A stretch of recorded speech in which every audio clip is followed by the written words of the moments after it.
Hello everyone, कैसे हो आप? सो आई होप बहुत शानदार, बहुत मज़ेदार, रोज की तरह एकदम बिल्कुल चहचहाते हुए और बहुत तगड़ी तरह से तैयारी कर रहे होंगे आप लोग सभी। सो ये आज 25th डे है, डे 60 सीरीज का। इंटरेस्टिंग, मतलब मुझे कब बिलीव ही नहीं हो रहा है यार कि मैं इतना कंसिस्टेंटली काम कर रहा हूँ। लिटरली बता रहा हूँ, I will not bluff, but अच्छी बात है। चलो तो ये डे 25th है, डे 60 का। और आज हम डिस्कस कर रहे हैं एक बहुत ही अवेटेड और डिमांडेड यूनिट। मतलब शायद 25-30 लोगों ने मुझे बुलाया इस यूनिट के लिए, और वो है टूल्स एंड टेक। बहुत इंटरेस्टिंग यूनिट है। और इस यूनिट को एक रिक्वेस्ट है मेरी, इस यूनिट को आप तभी शुरू करें जब आपका बायोकेमिस्ट्री, सेल बायोलॉजी और मोलिकुलर बायोलॉजी कंप्लीट हो चुका हो। हमने अभी तक संभव सीरीज में मोलिकुलर बायोलॉजी और बायोकेमिस्ट्री को कवर कर लिया है। तो मैं जो अभी टेक्निक्स यूज कर रहा हूँ, या मैं जो अभी आगे 2-4 दिन पढ़ाने वाला हूँ, ये वही टेक्निक्स होंगी जो बायोकेमिस्ट्री और मोलिकुलर बायोलॉजी से निकल के आएंगी। सेल बायो कंप्लीट करने के बाद हम कुछ सेल्यूलर टेक्निक्स को अलग से डिस्कस कर लेंगे, क्योंकि वो सेल बायो के बाद ही मजा आएगा उसको समझने में, वरना वो उतना अच्छे से चलती नहीं है। या मैं सेल बायो के बीच में बता दूंगा, फ्रैट वगैरह कुछ टेक्निक्स होती है फ्लोरोसेंस से related, we will be talking about that as well. Perfect. So आज की कहानी हम शुरू करें तो उससे पहले थोड़ी सी बातचीत कर लेते हैं। और थोड़ी सी बातचीत आपको ऑलरेडी पता ही है कि भाई साहब ये डे 25th है आपकी 60 डेज की फ्री सीरीज का। इसके नोट्स एंड टेस्ट जो कि फ्रीली अवेलेबल है, कहाँ पे है? डिटॉक्स बायोलॉजी के टेलीग्राम चैनल पे है, वहाँ जाइए और वहाँ से आप इसको एक्सेस कर सकते हैं। टेस्ट के लिए आपको लिंक मिल जाएगी और आपको नोट्स आपको पीडीएफ के फॉर्म में वहीं पे अवेलेबल हो जाएंगे। परफेक्ट। संभव सीरीज, तो इसका मेन मोटिव क्या है? To make your selection a reality. और यही मेरा भी मोटिव है इस सीरीज में। और आज हमारा पहला दिन है टूल्स एंड टेक का। ठीक है, आज बहुत इंटरेस्टिंग टेक्निक हम लोग डिस्कस करने वाले हैं, और उस टेक्निक का नाम है दुक दुक। उस टेक्निक का नाम है इलेक्ट्रोफोरेसिस, है ना? ऐसे बहुत काफी कुछ चीजें आपने इसके बारे में ऑलरेडी पढ़ रखी होगी, बट फिर भी मैं आपको ये चीज गारंटी देता हूँ कि आप इस लेक्चर में कुछ तो नया सीख के जाओगे ही जाओगे। Let's see what we can going to be understanding about. ठीक है, और we will be going to be understanding about. तो पहली चीज अपन देखेंगे इंट्रोडक्शन कि what is electrophoresis. Then we will talking about the factors which are responsible for electrophoretic mobility. Electrophoretic mobility के लिए कौन से फैक्टर्स रिस्पॉन्सिबल होते हैं। फिर हम बात करेंगे मीडिया किस टाइप्स का लिया, कितने टाइप्स का हो सकता है आपके इलेक्ट्रोफोरेसिस में। मीडिया को सपोर्टिंग मीडियम भी बोल सकते हैं ना, तो उसमें कंफ्यूज नहीं होना है। कुछ बुक्स में आपको सपोर्टिंग मीडियम के नाम से भी मिलेगा, ये वो एक ही बात है। उसके अलावा फिर लास्ट में हम बात करेंगे कुछ इलेक्ट्रोफोरेटिक वेरिएंट्स। बहुत सारे होते हैं, मैंने कुछ 2-4 निकाले हैं जिसके बारे में हम चर्चा करेंगे। So these are the topics that we are going to be discussing today. Let's start with the introduction first. देखो, जब हम बात करते हैं तो यहाँ पे देखो इलेक्ट्रो और फॉरेस दो वर्ड है यहाँ पे। इलेक्ट्रो फॉरेस, फॉरेस का बेसिक मतलब होता है मूवमेंट, मूव करना किसी चीज का। और इलेक्ट्रो का मतलब तुम ऑलरेडी जानते हो, इलेक्ट्रिसिटी। तो इलेक्ट्रिसिटी या इलेक्ट्रिक फील्ड की वजह से किसी चीज में अगर कोई मूवमेंट आता है तो उसे कहा जाता है इलेक्ट्रोफोरेसिस। सिंपल टेक्निक है ना। इलेक्ट्रिसिटी की वजह से कोई चीज अगर मूव कर रही है तो वो हम उसे बोलेंगे कि उसके अंदर इलेक्ट्रोफोरेटिक मोबिलिटी है, मतलब वो इलेक्ट्रोफोरेसिस परफॉर्म कर सकती है। ठीक है, तो बेसिकली इसको सबसे पहले डेमोन्स्ट्रेट किया था आपके स्वीडिश बायोकेमिस्ट जिनका नाम था टेसेलिस। तो टेसेलिस जो थे, इन्होंने सबसे पहले इस टेक्निक के बारे में बात की थी कि हाँ भैया, इनको डेमोन्स्ट्रेट किया था। उन्होंने ये बताया था, और ये इंपॉर्टेंट है अब, उन्होंने ये बताया था कि अगर कोई भी चार्ज्ड पार्टिकल है, ये कीवर्ड है हाँ, कोई भी चार्ज्ड पार्टिकल है, तो अगर आप उसको इलेक्ट्रिक फील्ड के अंदर रखते हो तो आप उसको सेपरेट कर सकते हो दूसरे चार्ज पार्टिकल्स से on the basis of their charge. तो एक है जिसके ऊपर मान लो +2 चार्ज है, और एक है जिसके ऊपर मान लो +4 चार्ज है। तो ये दोनों मॉलिक्यूल्स को आप सेपरेट कर सकते हो अगर आप इनको एक under the influence of electric field run करवाते हो, और इसके बेसिस पे, जो चार्ज के बेसिस पे, ये एक दूसरे से अलग हो जाएंगे। बात समझ में आ रही है? इसी वजह से जो डेफिनेशन निकल के आती है हमारी इलेक्ट्रोफोरेसिस की, वो यही होती है कि इलेक्ट्रोफोरेसिस जो है वो है आपका migration of electrically charged particles और molecules via effect of the electric field. Simple, बहुत आसान है ना। तो इलेक्ट्रिक फील्ड की वजह से इलेक्ट्रिकली चार्ज्ड पार्टिकल्स का मूवमेंट एंड सेपरेशन कहा जाता है इलेक्ट्रोफोरेसिस। Simple, perfect. अब अगर अपन बात करें तो बेसिक इंस्ट्रूमेंटेशन देख लो थोड़ा बहुत। अब ये इमेज बहुत अच्छे से क्लियर नहीं होगी तो मैं थोड़ी चीजें यहाँ पे बता दे रहा हूँ। हमने यहाँ पे क्या कर रखा है, यहाँ पे हमने वेल्स बना रखे हैं। तो आपका ये पूरा का पूरा एपरेटस होता है जिसके अंदर जेल होता है। जेल को ही हम लोग मीडिया बोलेंगे अभी, या सपोर्टिंग मीडियम बोलेंगे, जिसके अंदर हम लोग सेपरेशन करवाने वाले हैं। यहाँ पे तुमको दिख रहा होगा ये वेल्स है। वेल्स है मतलब ये कुएं हैं जहाँ पे आप सैंपल लोड करने वाले हो। यहाँ पे आप सैंपल लोड करते हो तो डीएनए मिक्सचर यहाँ पे हम लोड करते हैं with the help of micropipette. Micropipette की मदद से हम क्या करते हैं, यहाँ पे डीएनए को लोड करते हैं, यहाँ माइक्रोपिपेट की मदद से। इसके अलावा यहाँ पे आपने लोडिंग करी। अब हम ये बात जानते हैं कि डीएनए कैसा होता है, नेगेटिवली चार्ज होता है। वी नो कि डीएनए नेगेटिवली चार्ज है, तो इधर हम लोग लगाते हैं नेगेटिव इलेक्ट्रोड और जिस तरफ हम मूव करवाना चाहते हैं उधर लगाते हैं हम लोग पॉजिटिव इलेक्ट्रोड। Getting it? अच्छा, अब यहाँ पे ध्यान दोगे तो आप यहाँ लिखा हुआ है लार्ज मॉलिक्यूल और यहाँ पे लिखा हुआ है स्मॉल मॉलिक्यूल। इसका क्या मतलब है कि जितना छोटा मॉलिक्यूल होगा वो उतना लंबा ट्रेवल करेगा under the influence of electric field, और जो लार्ज मॉलिक्यूल होगा वो उतना कम मूव करेगा। अगर तुम यहाँ पे देखोगे तो यहाँ पे मार्कर्स नाम की कोई चीज लिखी हुई है। ये मार्कर्स क्या है? ये हमारी एक तरीके से तुम बोल सकते हो कि ये लीडर सीक्वेंस है, जिसके सीक्वेंसेस हम मतलब हमको साइज पता है कि ये 1 लाख बेस पेयर का है, ये 1000 बेस पेयर का है। तो अगर कोई बैंड यहाँ पे बनेगा मेरे सामने तो मैं बोलूंगा कि इसका साइज कितना है, 1000 बेस पेयर, क्योंकि मुझे पता है कि मैंने 1000 बेस पेयर को रन करवाया है यहाँ तक। आ रही बात समझ में? तो ये डीएनए मार्कर कहे जाते हैं, जिनके बेसिस पे आप क्या करते हो, अननोन मॉलिक्यूल्स की साइज को डिफाइन करने की कोशिश करते हो। These are your DNA fragment. Small molecule जो है वो आसानी से आगे आ जाएगा जैसा कि मैंने बताया, और लार्ज मॉलिक्यूल्स पीछे रह जाएंगे क्योंकि उनके अंदर मूवमेंट थोड़ा सा कम होगा। कौन सा मूवमेंट? इलेक्ट्रोफोरेटिक मोबिलिटी का बदलाव होगा लार्ज और स्मॉल मॉलिक्यूल्स में। ठीक है, तो ये एक बेसिक अरेंजमेंट होता है। और हाँ, ये पूरा का पूरा जो जेल है ये एक बफर के अंदर सेटअप होता है ताकि हम वहाँ पे पीएच वगैरह को मेंटेन कर सकें और आयनाइजेशन के बारे में थोड़ा सा बहुत देख सकें। वी विल टॉकिंग अबाउट क्या अरेंजमेंट होता है उसमें। अपन आ जाते हैं अब थोड़े बहुत फैक्टर्स। ये बहुत इंपॉर्टेंट है भैया, इसको ध्यान से समझना। फैक्टर्स की अगर बात की जाए कि कौन कौन से ऐसे फैक्टर है जो इलेक्ट्रोफोरेटिक मोबिलिटी को आपके किसी भी मॉलिक्यूल के इन्फ्लुएंस करते हैं, तो जिसमें सबसे पहला फैक्टर है उसका size, the size of the molecule. जितना बड़ा आपका मॉलिक्यूल होगा उतना मुश्किल होगा उसको मूव करना। ऐसा क्यों? ऐसा इसलिए क्योंकि यहाँ पे जो मूवमेंट है वो जेल के ऊपर नहीं होता है, it's not on the gel, it's through the gel. तो जेल जो है आपका उसके अंदर होते हैं छोटे छोटे बारीक बारीक से पोर, पोर मतलब छेद होते हैं, उन छेद के थ्रू आपका मूव करता है कोई भी मॉलिक्यूल। तो अब कॉमन सेंस लगाओ, अगर इतना बड़ा मॉलिक्यूल है और एक इतना छोटा सा मॉलिक्यूल है तो बड़ा मॉलिक्यूल घुस नहीं पाएगा ना प्रॉपर तरीके से, तो उसके मूवमेंट में इशू आएगा, लेकिन छोटा मॉलिक्यूल क्या करेगा, प्रॉपर मूवमेंट कर पाएगा। समझ में आ रही है ये बात? इसमें जैसे साइज ऑफ द मॉलिक्यूल में तुमको समझ में आ गया कि हायर द साइज मतलब जिसका जितना ज्यादा आर होगा उतनी कम क्या होगी उसकी इलेक्ट्रोफोरेटिक मोबिलिटी। इसको यू से डिफाइन करते हैं ना इलेक्ट्रोफोरेटिक मोबिलिटी को। एक पॉइंट समझ में आ गया। इसके बाद में शेप ऑफ द मॉलिक्यूल भी इंपॉर्टेंट होता है। अब जैसे यहाँ पे ये ग्लोबुलर प्रोटीन बना रखा है मैंने, ये तो ग्लोबुलर प्रोटीन का शेप जो है जिसकी वजह से इसका साइज भी छोटा हो गया है, और ये हमारा एक फाइब्रस प्रोटीन है, इज योर फाइब्रस प्रोटीन। तो यहाँ पे ये फाइब्रस प्रोटीन है। फाइब्रस प्रोटीन में इस तरीके से काफी बड़ा अरेंजमेंट दे रखा है। तो यहाँ पे साइज और शेप दोनों इंपॉर्टेंट हो गए। ऑब्वियसली इसका आर कम है तो इसकी इलेक्ट्रोफोरेटिक मोबिलिटी ज्यादा होगी, इसका आर भी ज्यादा है और इसका शेप भी थोड़ा सा इस तरीके का जिसकी वजह से फ्रिक्शन ज्यादा लगने वाला है इसको, इस वजह से इसकी जो यू है वो क्या होगी, कम होगी। बात समझ में आ रही है आसान भाषा में? फिर एक इंपॉर्टेंट पॉइंट होता है नेट चार्ज, क्योंकि हम बोल रहे हैं कि इलेक्ट्रोफोरेसिस में हम सिर्फ चार्ज्ड पार्टिकल्स को ही मूव करवा सकते हैं, तो इट इज इंपॉर्टेंट कि नेट चार्ज के बारे में पढ़ा जाए। नेट चार्ज की अगर अपन बात करते हैं तो देखो, net charge of the molecule से अगर उसके ऊपर नेट चार्ज नेगेटिव है, मतलब आपका मॉलिक्यूल नेगेटिवली चार्ज है, तो उसके ऊपर क्या है, वो किस तरफ मूव करेगा, एनोड की तरफ। तो अगर उसके ऊपर एनायन है तो एनायन क्या होता है, अच्छा अब एनोड और कैथोड में भी कंफ्यूजन होता है तो उसको समझ लो।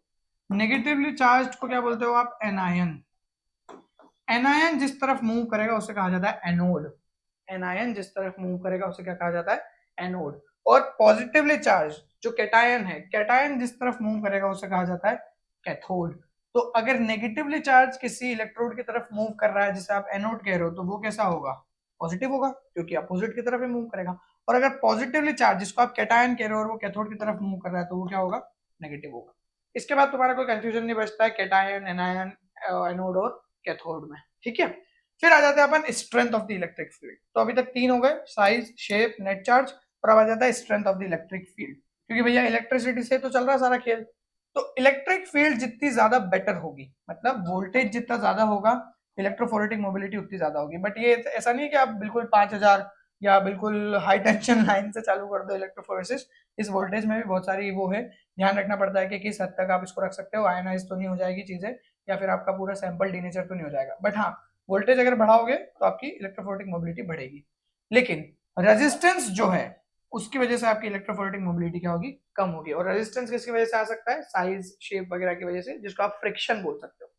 एक पॉइंट और चलो समझ लो यहीं पे, जिसको हम बोलते हैं, चलो वो अगली स्लाइड पे बताता हूँ, रिलेटेड टू समथिंग एल्स। अगला पॉइंट है अपने पास बफर।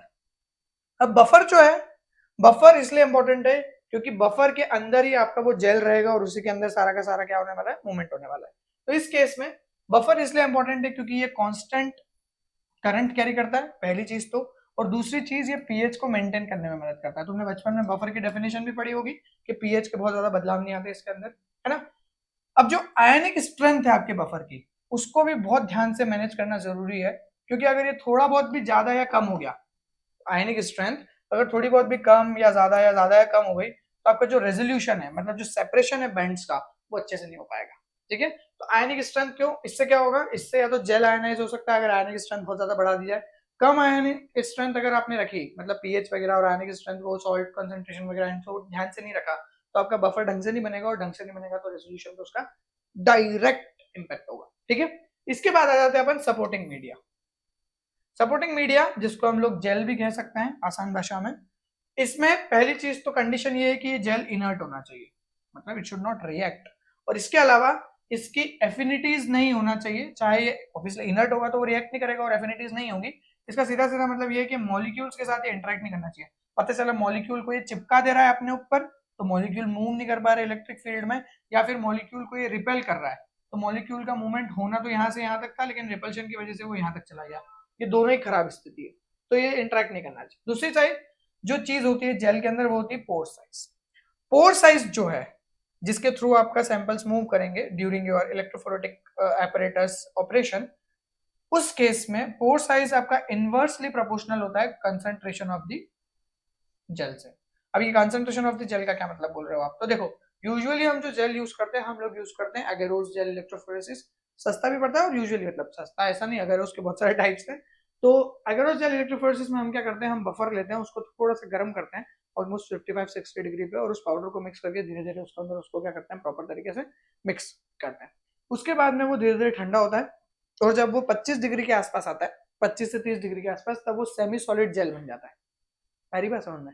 तो यहाँ पे वही कहना चाह रहे हैं कि अगर आप जो बीकर ले रहे हो जिसमें आप बफर लेके उसको गर्म कर रहे हो, तो उसके अंदर बहुत सारा अगर आपने पाउडर डाल दिया जो आगे जाके सेमी सॉलिड होने वाला है, तो जितना ज्यादा पाउडर, मतलब जितना ज्यादा कंसंट्रेशन आप लोगे, उतना छोटा पोर साइज आपको देखने को मिलेगा। बात समझ में आ रही है, the lower the pore size as the concentration of gel is high. और इसको आप कैसे मैनेज करते हो, इसके थ्रू आप क्या मैनेज करते हो, इसके थ्रू आप ऑप्टिमम रेजोल्यूशन प्राप्त करने के लिए अलग अलग कंसंट्रेशन ऑफ जेल्स के थ्रू काम करते हो। आजकल तो किट वगैरह रहती है, तो किट को वो बता ही देते हैं कि भैया इतना इतना इतना इतना मिलाना है आपको, 50 ml पानी में 2 ग्राम 5 ग्राम 10 ग्राम जो भी वो बोलते हैं उस हिसाब से करना होता है। बहुत ईजी है आजकल, बट जो जिन्होंने किट बनाई है उन्होंने बहुत बार ट्रायल एंड एरर करा होगा, तब जाके उनको समझ में आया होगा कि इस पर्टिकुलर काइंड ऑफ डीएनए के फ्रेगमेंट के लिए ये बेस्ट कोर साइज रहेगा for the better resolution. Getting it, समझ में आ रही है बात। एक पॉइंट और समझ लेते हैं, एक चीज और होती है जिसको हम बोलते हैं विस्कोसिटी। विस्कोसिटी किसकी, विस्कोसिटी आपकी यूजुअली बफर के बारे में बात की जाती है कि आपका बफर जो है वो ज्यादा आपका विस्कस नहीं होना चाहिए, क्योंकि अगर वो ज्यादा विस्कस होगा तो ज्यादा गाढ़ा होगा, और अगर ज्यादा गाढ़ा होगा तो उससे क्या होगा, अल्टीमेटली आपका उसमें फ्रिक्शन ज्यादा होगा, चीजें ज्यादा अच्छे से नहीं मूव कर पाएगी। ठीक है, तुम इसको ऐसे समझ सकते हो कि तुमको एक गुलाब जामुन की चाशनी हिलाने को दे दी जाए और एक रसगुल्ले की चाशनी हिलाने को दे दी जाए, तो गुलाब जामुन की चाशनी हिलाने में थोड़ी देर में तुम्हारा हाथ दर्द करने लगेगा, क्योंकि वो बहुत ज्यादा विस्कस है। और वहीं रसगुल्ले की चाशनी बहुत ज्यादा विस्कस नहीं है, पतली है, आप धीरे धीरे इसको घुमाते रहोगे, ज्यादा लोड नहीं आएगा।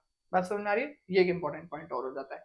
फिर आगे बढ़ते हैं इसमें, और तो फैक्टर्स के बाद में अब आता है हमारे पास में फैक्टर्स में एक इंपॉर्टेंट पॉइंट और आता है जो कि जेल से ही रिलेटेड है, और उसका वर्ड होता है इलेक्ट्रो एंडोऑस्मोसिस। ये भी बहुत इंपॉर्टेंट वर्ड है और बहुत ज्यादा मिसकंसेप्शन फैला हुआ है इस पे।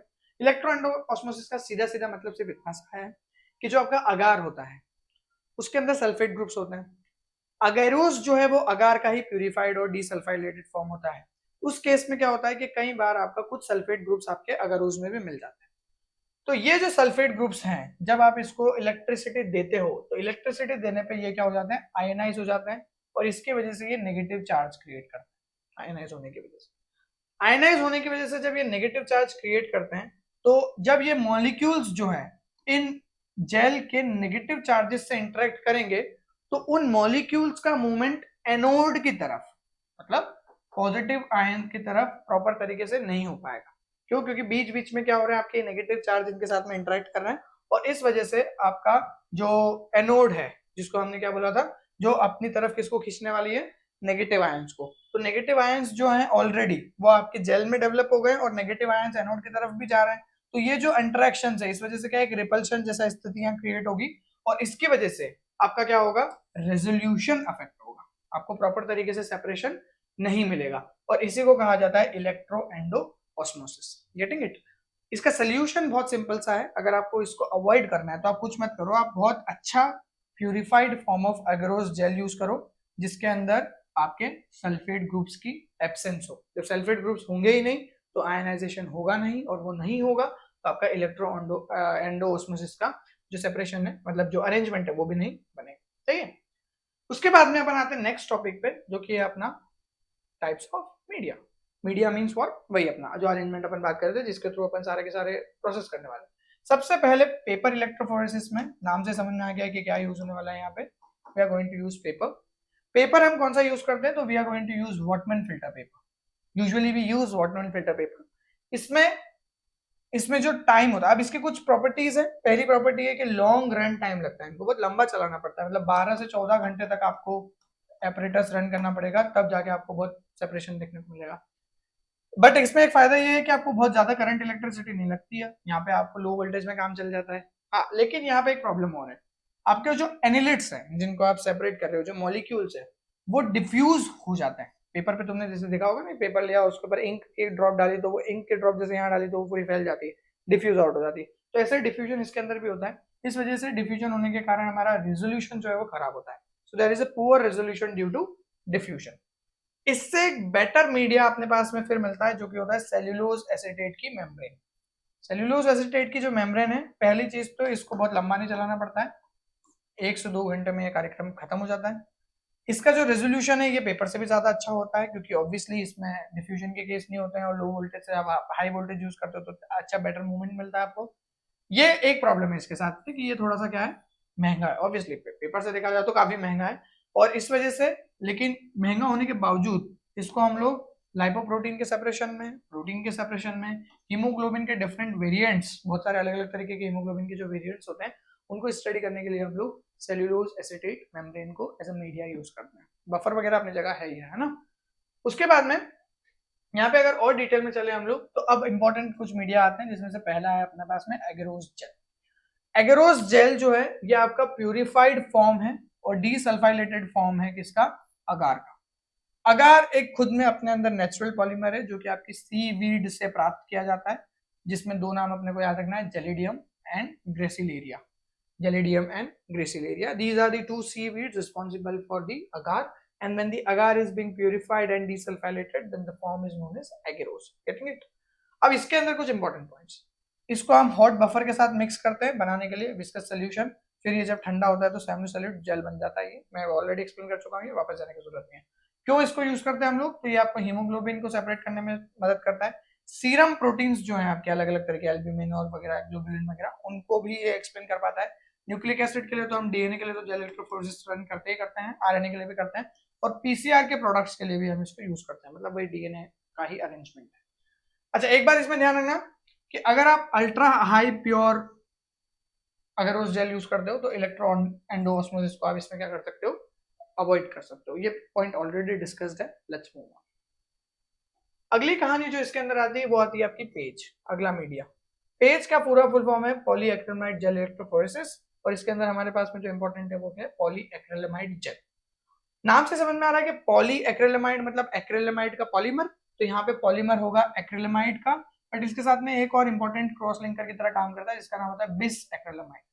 बिस एक्रिलामाइड ये दोनों मोनोमर्स हैं, बट जब आप इन दोनों मोनोमर्स को अमोनियम पर सल्फेट एंड टिमिड के साथ में रखते हो तब इनका क्या होता है, एक फ्री रेडिकल चेन रिएक्शन चलती है और फ्री रेडिकल चेन रिएक्शन चलने की वजह से इनका क्या बन जाता है, पॉलीएक्रिलामाइड जेल डेवलप होता है। अरे बस समझना। तो इसमें एपीएस इंपॉर्टेंट है क्योंकि वो फ्री रेडिकल जनरेट करवाने में मदद करता है और टिमिड जो है वो एक स्टेबलाइजर है फ्री रेडिकल्स का, जिसकी वजह से आपका क्या होता है, इन दोनों के बीच में क्रॉस लिंकिंग चलती है और आपका जेल डेवलप होता है पॉलीएक्रिलामाइड का। और ये ध्यान रखना है ये बहुत ज्यादा फाइन जेल है, एग्रोस से भी ज्यादा फाइन इसके पोर्स होते हैं और इस वजह से ज्यादा बेटर तरीके से क्या कर पाता है अपना ये दे पाता है, रेजोल्यूशन दे पाता है ना। अच्छा, इसी में तुमने एसडीएस पेज का नाम भी सुना होगा। एसडीएस और पेज में सिर्फ इतना सा अंतर है कि पेज हम यूजुअली डीएनए आरएनए के लिए यूज करते हैं और जो एसडीएस पेज है वो हम किसके लिए यूज करते हैं, प्रोटीन सेपरेशन के लिए। बेसिकली एसडीएस पेज में हम एसडीएस और मर्क्यूरेट एथेनॉल यूजुअली यूज करते हैं। एसडीएस जो है वो आपका एक एनायनिक डिटर्जेंट है जिसका नाम है सोडियम डोडेसाइल सल्फेट, है ना, सोडियम डोडेसाइल सल्फेट।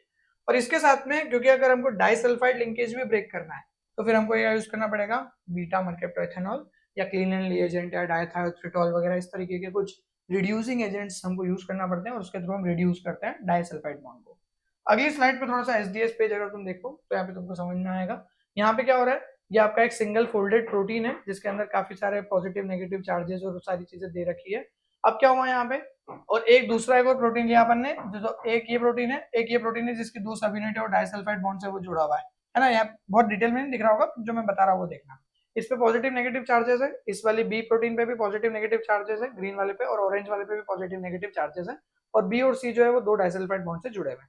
आपने क्या किया, इसको गर्म किया और एसडीएस के साथ में, तो अल्टीमेटली क्या होगा, ये जो पूरा फोल्डेड प्रोटीन है ये एक तो खुल जाएगा, ये डीनेचर हो जाएगा, और इसके ऊपर ये जो एसडीएस है क्योंकि ये एनायनिक डिटर्जेंट है तो ये पूरा क्या करेगा, इसको नेगेटिव चार्जेस दे देगा।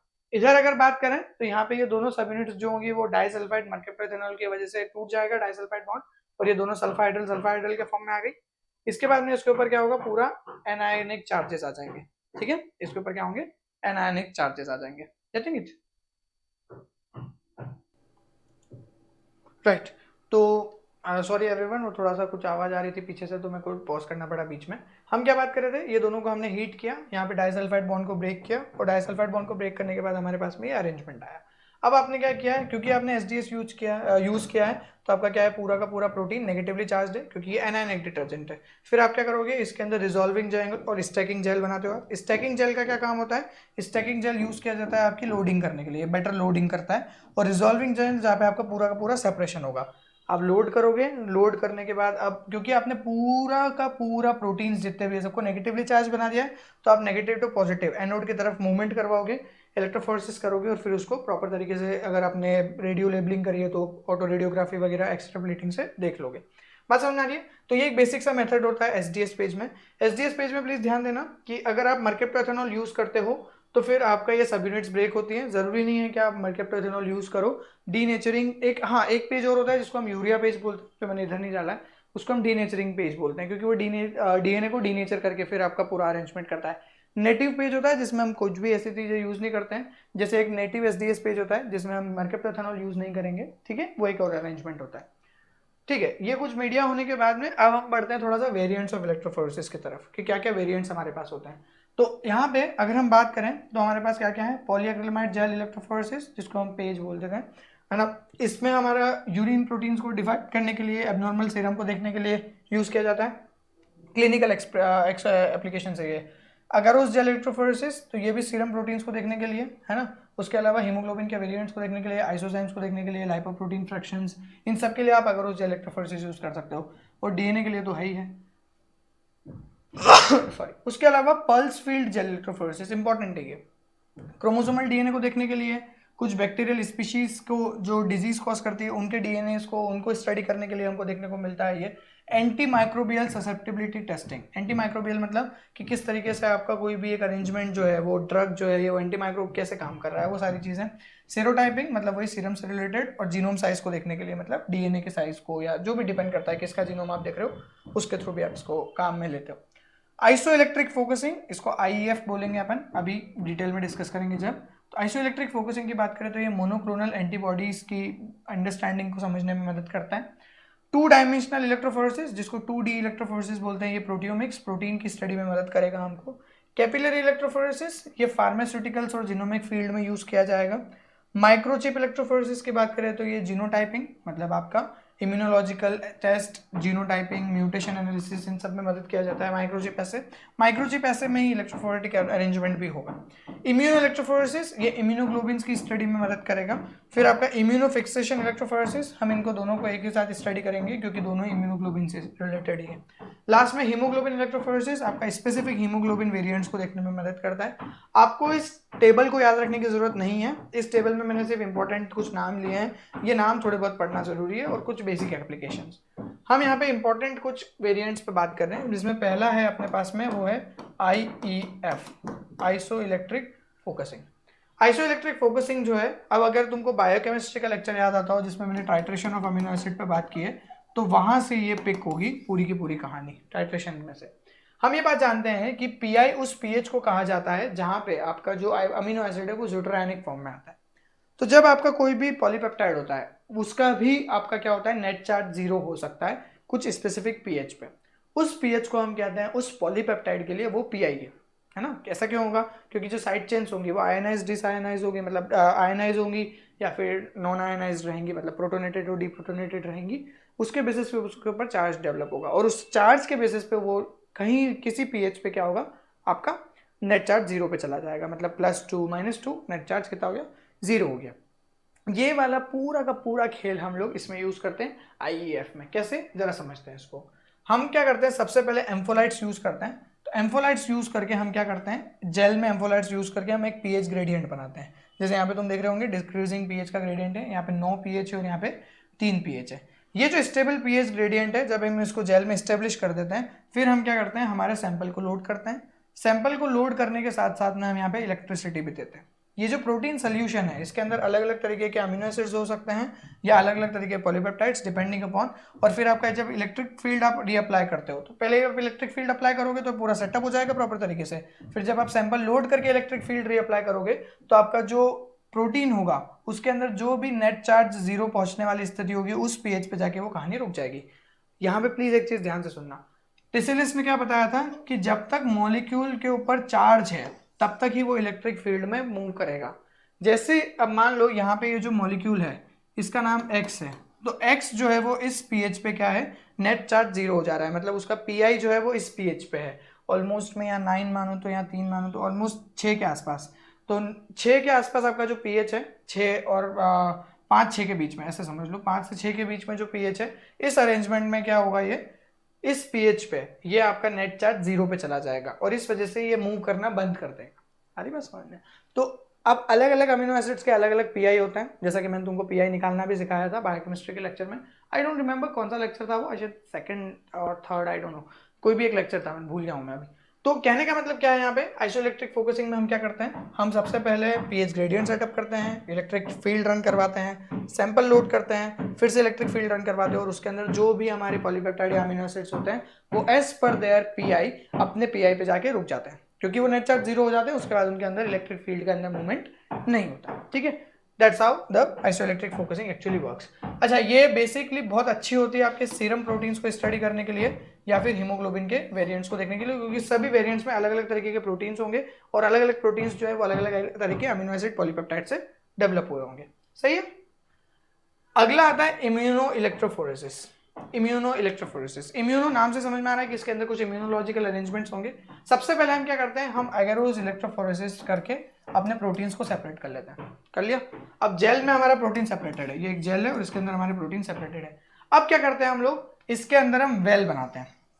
यहाँ पे या तो आप इसके अंदर वेल बनाते हो या जो क्रिएटेड वेल होते हैं उसके अंदर ही आप क्या करते हो, एंटीबॉडीज को डाल देते हो, डिपेंडिंग अपॉन किस तरह का आप इम्यूनो इलेक्ट्रोफोरेसिस परफॉर्म करवाना चाह रहे हो। अब क्या करते हो आप, एंटीबॉडीज, स्पेसिफिक एंटीबॉडीज डालते हो और वो जो एंटीबॉडीज होती हैं वो आपके उस मॉलिक्यूल के अगेंस्ट होती है जिसको आप ढूंढना चाह रहे हो इस प्रोटीन में। तो प्रोटीन आपने पहले एगेरोस जेल पे सेपरेट किया, फिर आपने स्पेसिफिक एंटीबॉडीज यूज करी जो उस मॉलिक्यूल के अगेंस्ट है जो इन प्रोटीन के अंदर हो सकता है, नहीं भी हो सकता, मुझे नहीं पता। फिर एंटीजन एंटीबॉडी का इंटरेक्शन होगा, एक रिएक्शन होगी और यहाँ पे क्या बनने लगेंगे, बैंड बनने लगेंगे। तो बेसिकली एंटीबॉडी क्या कर रही है, जो स्पेसिफिक एंटीबॉडी है ना, ये बेसिकली लेबलिंग कर रही है उस प्रोटीन की, इस पूरे सेगमेंट ऑफ प्रोटीन में से उस प्रोटीन को लेबल कर रही है जो हम देखना चाहते हैं। तो इन 3 बैंड्स पे हमारा वाला प्रोटीन है। फिर क्या होगा, इससे हम लोग क्वांटिटेटिव एनालिसिस कर सकते हैं कि कितना स्पेसिफिक प्रोटीन हमको इस प्रोटीन सैंपल में से देखने को मिल रहा है।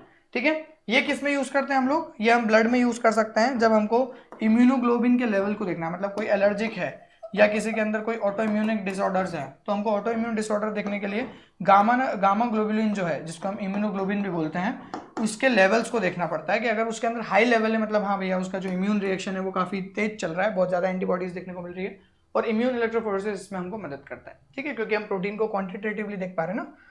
उसके बाद में आ जाता है अपना कैपिलरी इलेक्ट्रोफोरेसिस। इसमें बहुत दिमाग लगाने की जरूरत नहीं है, बहुत सिंपल सा है। कैपिलरी इलेक्ट्रोफोरेसिस में हम हाई वोल्टेज यूज करते हैं, पहली चीज तो ये ध्यान देना है, क्योंकि बहुत छोटी सी कैपिलरी हम यूज करते हैं। इधर अपन इसमें बफर टैंक में बफर लगा देते हैं, कैपिलरी में आपका बफर पूरा भरा जाता है, और फिर हम क्या करते हैं इसके अंदर अपना एक डिटेक्टर लगा के रखते हैं। वो डिटेक्टर क्या करता है, अलग अलग जगह पे आपके सैंपल्स को स्टडी करता है। जैसे यहाँ पे इसने स्टडी किया, यहाँ पे, यहाँ पे, यहाँ पे, और इसने एक ग्राफ बनाया। Getting it? इसमें अपने सैंपल लोड कर देना है बीच में, और फिर जब ये करंट इसमें से पास ऑन होता है तो ये करंट डिपेंडिंग अपन आपका सैंपल यूजुअली बीच में लोड कर देते हैं, और बीच में लोड करने के बाद में वो इस तरफ और इस तरफ डिपेंडिंग अपॉन कि वो कैथोड की तरफ मूव करना चाहता है या एनोड की तरफ मूव करना चाहता है, वो मूव करता है।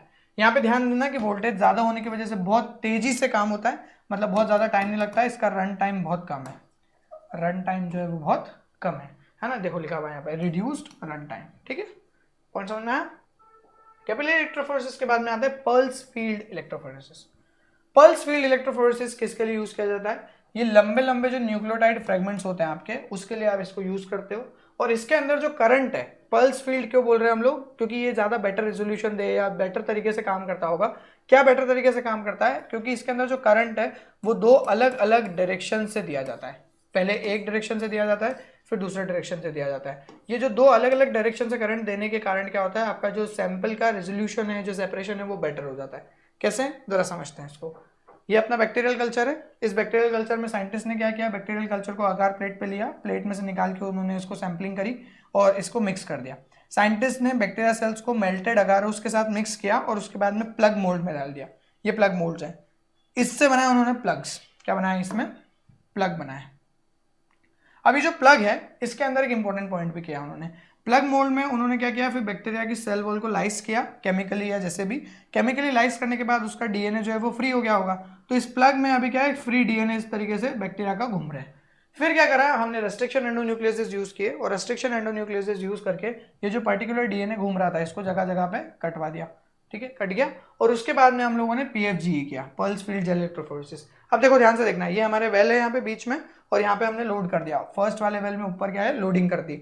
लोडिंग करने के बाद हमने पहले इस डायरेक्शन में आपका क्या दिया, करंट दिया, फिर इस डायरेक्शन में आपका करंट दिया। तो पहले इधर से फिर इधर से, इस तरीके से आप अल्टरनेटिवली करंट दे रहे हो, और सामने से जो करंट चल रहा है वो चल ही रहा है। उसके बाद में ये जो प्लग है, ये प्लग लोड क्या है ना, यहाँ पे ये प्लग्स है। हम यहाँ पे माइक्रोपिपेट वाले लोडिंग नहीं करते हैं, प्लग को ही पूरा लोड करते हैं। तो यहाँ पे क्या लिखा हुआ है, the scientist loads the DNA gelatin plug into the gel and place it in the electric field that separate DNA fragment according to their size. और उसके बेसिस पे आपका पूरे डीएनए फ्रेगमेंट्स निकल जाएंगे। फिर आप अल्ट्रावायलेट में इसको देख सकते हो, अगर आप ईटीबीआर को यूज कर रहे हो डीएनए देखने के लिए। तो ईटीबीआर क्या है वैसे, बताना जरा कमेंट में, व्हाट इज ईटीबीआर।